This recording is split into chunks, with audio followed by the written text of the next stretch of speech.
पुरखा जिला अरवल के अनूप भैया जी देश के खातिर शहीद हो गइलन। उनका याद में पूरा भारत रोवता। उनका खातिर वो शहीद गीत अर्पित बा भैया, सुनी सब है। निंगहवा के रहलन ललनावा छन में बिरानावा भइलन राम।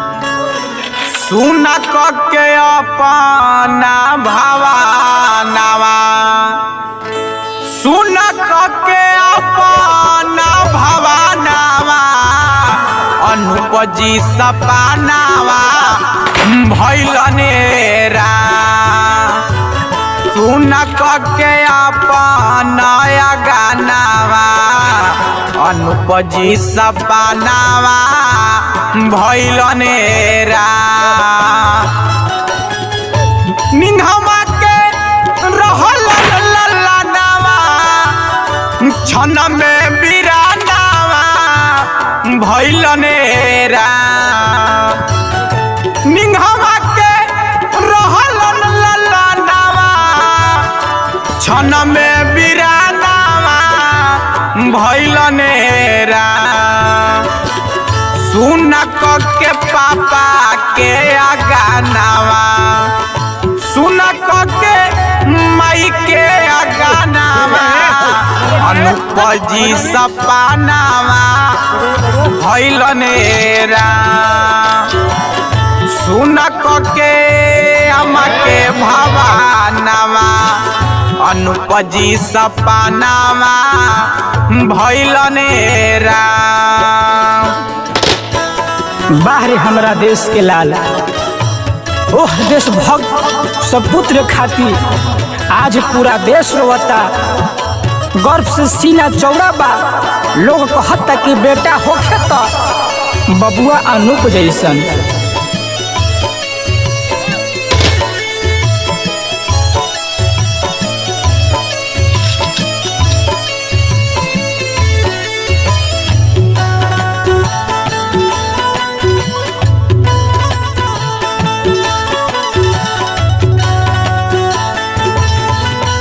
Magadh star music Arwal.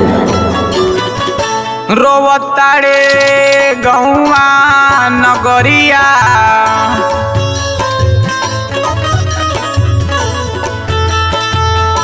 नगरिया नगरिया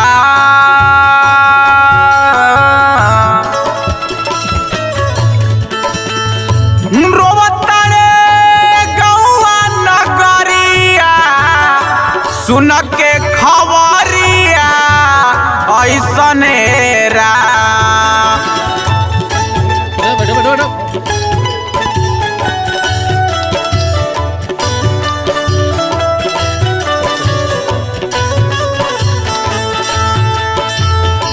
रोवतारे गौआ नगरिया सुन के खबरिया ऐसन राम।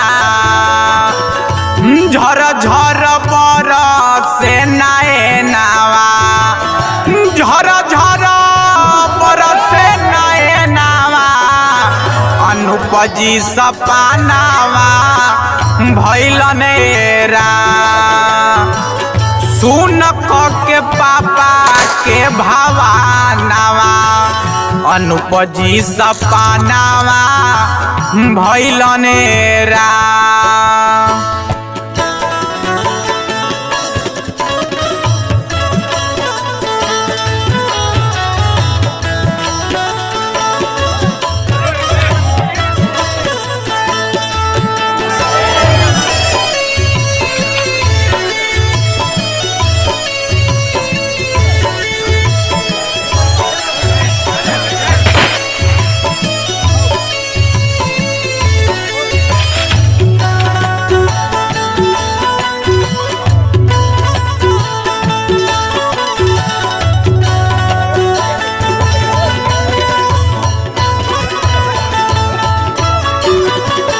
अइले अरुणाचल से खबरिया खबरिया खबरिया रे अइले अरुणाचल से खबरिया छोड़ी के जहानावा परैले रा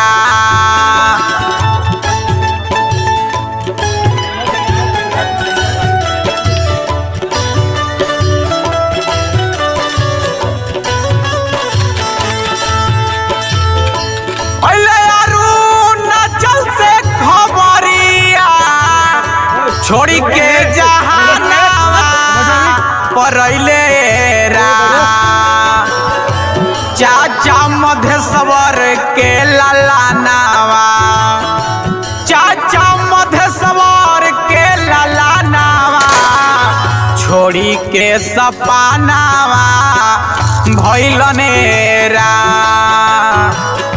सुना के आमा के अगानावा छन में बिरानावा भइलने रा सुना के आमा के अगानावा छन में बिराना